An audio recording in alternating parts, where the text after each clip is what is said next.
video is going to be about neuron functioning and the sodium-potassium pump and the effect the sodium-potassium pump has on a neuron. And the reason I have banana here is because one of the ways I've heard other people say to remember how a neuron is at rest is they call it a salty banana, okay? So the salt is all on the outside because a salty banana, you've added salt to it. Okay, so we'll do a little salt shaker here, upside down, and then that's all right, salt upside down. Okay, so there's your salt, okay? And the reason they call it a salty banana is because at rest, okay, at rest means the neuron is locked, loaded, and ready to go, but nothing is happening, okay? So bananas, a lot of you know that if you eat bananas, you get a lot of potassium. So the banana represents the inside of the neuron, okay? So the inside of the neuron at rest is full of potassium.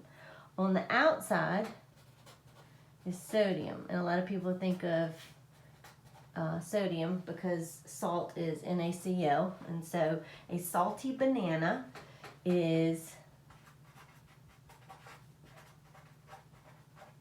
what you should think of when you think of a neuron at rest. Chilling, ready to do something, but nothing has happened yet. And just to let you know the numbers so that you can literally look at it, at rest, the ratio of potassium inside to outside, okay? So this is the concentration is 140 to 5, okay? So a lot more potassium on the inside, very little potassium on the outside. At rest, for sodium, it's almost the same. Na on the inside is only at about 15, and they have units for this, but we're not going to worry about the units, but it's 15 to 150. So much more highly concentrated on the outside. And then you have chlorine. Chlorine, because it goes along sodium chloride with the NaCl, it's a 10 to 120 ratio, okay? So these are going to be high, and these are going to be low in respect to each other, and then low and high, okay? So if these molecules or particles or substances were allowed to move, okay, if they were allowed to, potassium would naturally flow out because high to low concentration. There's 140 all crowded together versus 5, nice, spacious, okay? If sodium and chlorine were given their option, they would flow in, and they would love to come in because it's a lot less crowded for them. But there are gates, okay? And they're ion gated channels. And the reason they're ions is because ions are charged particles, and potassium and sodium have charges, and they're gated, and so they are shut at rest, okay? The gates are shut, okay? They are closed, so nothing is moving, okay? But if you could visualize it at rest, okay, it's like they're sitting up here on the top of the mountain. Okay, so we'll put potassium here, okay? She is inside the cell and would love nothing more than to get outside the cell. But there are gates that are hindering that molecule from leaving. So we're inside the cell, and here's outside.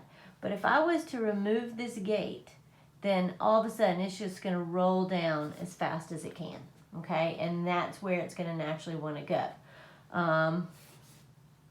Sodium is going to be the opposite. He's got his gates, but he's outside, and he wants to get inside. And as long as those gates are up, he can't go anywhere. But as soon as the gates get removed, then he's going to roll into the cell, okay? And it's going to be fast. Now, the thing that opens and closes the gates are changes in the charge, okay? So the way you can open and close the gate is you can change the actual charge in the cell, and that will cause the gates to open and close. All right, so this is what two neurons look like. And so this is your head of your neuron, and then you have the long, long tail. Okay, so this whole piece, okay, is called your axon. Okay, and every neuron has an axon, so it looks like a tail, all right? So the long tail on a neuron, so this one whole thing, the one from orange to yellow is a neuron.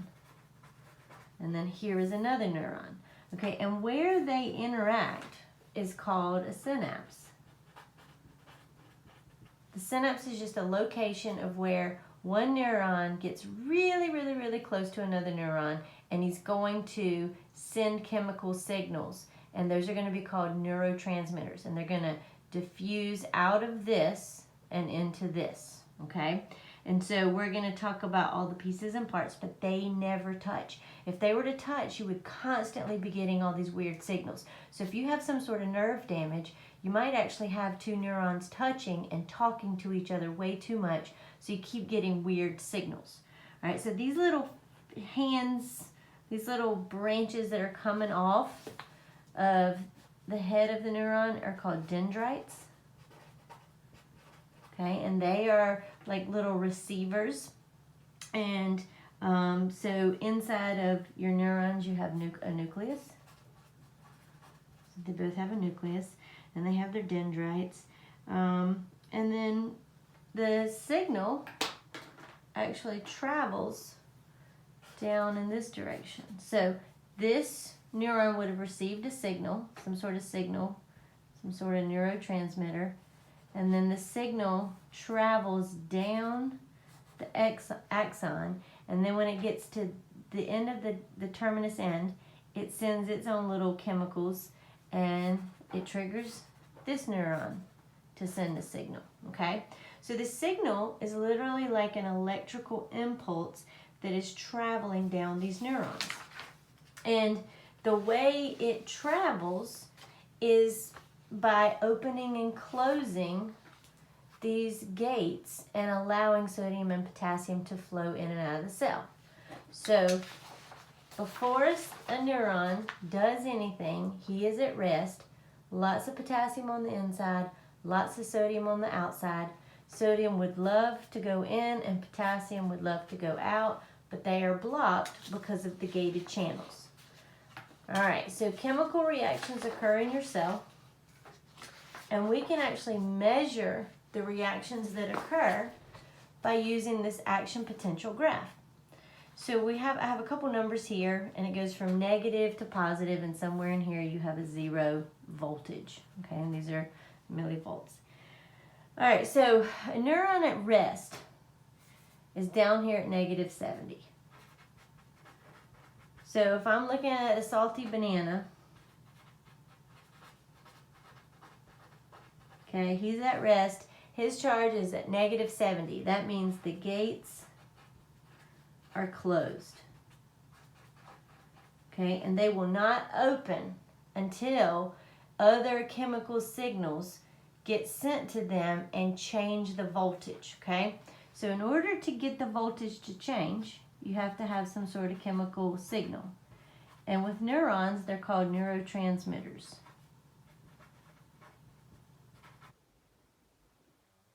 Is actually a very common neurotransmitter. A lot of people think of calcium as being related to your bones, but calcium deficiencies can also lead to issues with nerve damage.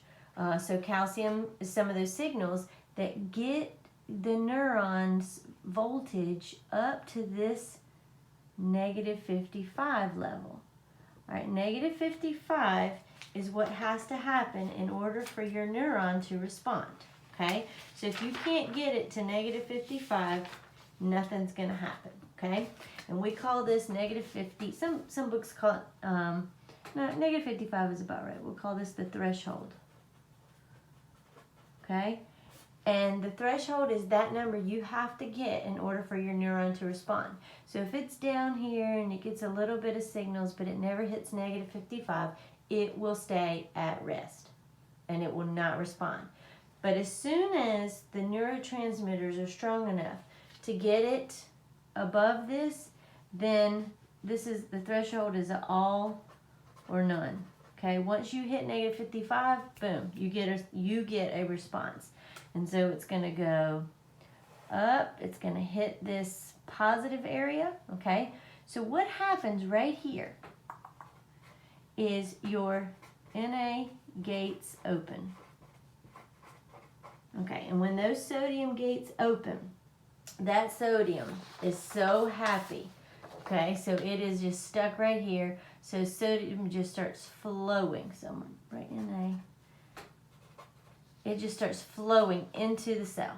Okay, so NA gates open and NA flows quickly into the neuron.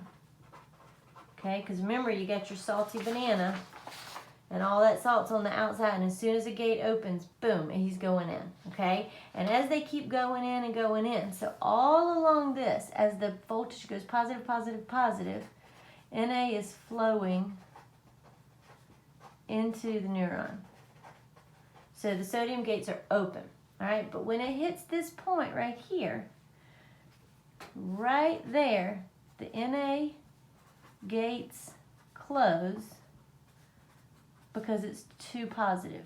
Okay, so we are at positive 30, positive 35, and it causes those ion-gated channels to shut. But it has a second effect, and that is it opens the potassium gates.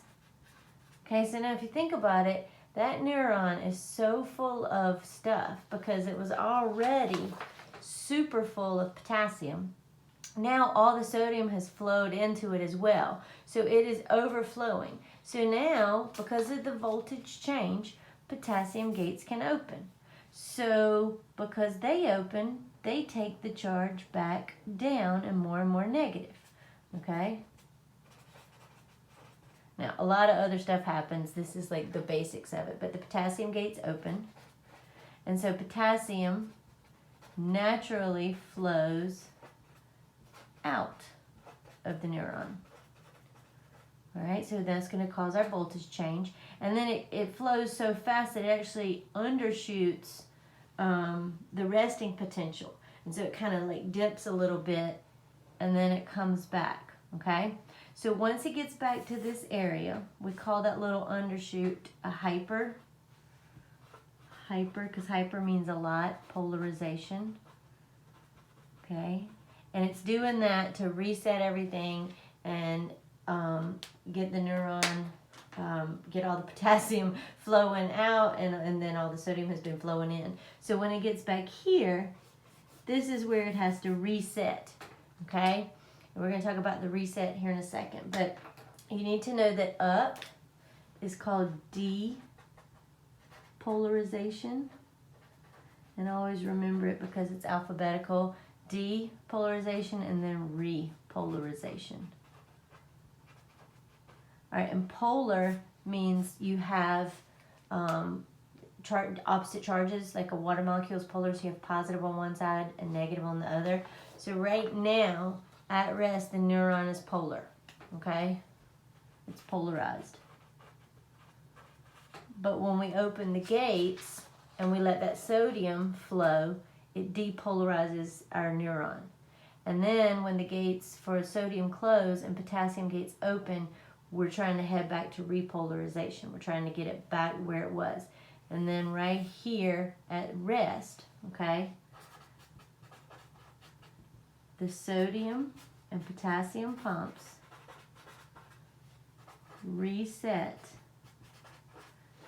the balance, okay? And what that means is now, because all the sodium has come into the banana, they pump sodium out, and we know that they pump 3 out, and then all the potassium has gone out of the neuron, so then they pump potassium into the neuron, and they pump 2. So the sodium-potassium pump resets the neuron and gets it back to the salty banana status, okay? So it repolarizes it. So this is all because of the sodium-potassium pump. So the NAK pump makes it a salty banana because it pumps the sodium out against its will, and it pumps the potassium in. So this is active. But if your neurons don't do this, they can't actually work. All right, so this whole thing is called an action potential. And what you need to know is that on a neuron, as this signal is traveling down the neuron, it gets received right here somewhere, okay? And then the signal travels all the way down the neuron. So if you were to look at this and there was an actual graph of what was going on, there's an action here, an action here, an action here. So all along the neuron, the charges are changing like a domino effect, okay? So right here, it's at rest, -70, but then it goes to +35. And there's gates all along the neuron. So then this one closes, but then it comes down here, and then this one will open. And so it constantly, all the way down the neuron, it's like boom, boom, boom, boom, boom. There are gates that open and close and open and close and open and close. So sodium open, potassium open, sodium open, potassium open, sodium open, potassium open, sodium open, potassium, et cetera, et cetera, et cetera, all the way down. Then coming in behind it, as the signal passes, the NAK pump resets, okay? So as the signal travels, okay, the sodium is going to come in and the potassium is going to go out, right? But then the sodium-potassium pump will take that potassium, pump it back in, take that sodium, pump it back out, and reset it. So the sodium-potassium pump is the reset. If your neurons do not do this, you could be considered paralyzed. So some people who cannot move things, sometimes it's literally a deficiency in your sodium and your potassium levels, or your calcium, because here's your calcium signals. So sometimes when you have muscle cramps or things like that, they tell you to eat a lot of bananas. Sometimes they'll give you salt tablets. They'll do different things, and it's all because if you don't have these essential elements, then none of the neuron can do what it needs to do, and it cannot reset, and it cannot send signals.